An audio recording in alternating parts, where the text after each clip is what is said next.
Hi guys, இன்றைக்கி எங்கள் காலேஜில் கல்ச்சர் ஸ்டார்ட் பண்ணாங்க. இன்றைக்கி எத்னிக் டே. எல்லா கிரவுண்டுக்கு போனால் அங்கே வந்து பார்த்தீங்கன்னா பேனர் வந்து ரிலீஸ் பண்ணாங்க. குரூப் டான்ஸ் இருந்துச்சு. டான்ஸ் நல்லா இருந்துச்சு. ஆனால் ஸ்பீக்கர் வந்து சொதப்பியாச்சு. என்னென்னா ஒரு பக்கம் செலிப்ரேஷன் இருந்தாலும் நம்மளுக்கு ஃபோட்டோ ஷூட் தான் முக்கியம். ஃபோட்டோ எடுத்துகிட்டு அப்புறம் லாஸ்ட்டாக ஒரு குரூப் ஃபோட்டோ எடுத்தோம். ஆடிட்டோரியம் போனால் அங்கே வந்து பார்த்தா ஃபுல் லைட் செட்டிங்கு, ஃபோட்டோ ஃப்ரேம்லாம் இருந்துச்சு. அப்புறம் உள்ளே போய் பார்த்தா எங்கள் கிளாஸோட இனிமையான ஒரு குரல்.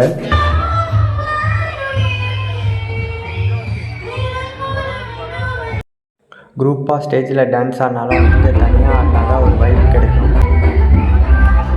அப்புறம் டின்னர் போனோம். டின்னர் பார்த்தா எத்னிக்கோட ஸ்பெஷல் மெனு பார்த்தா எப்பயும் போல் ஹாஸ்டலில் போடுற பிரியாணி.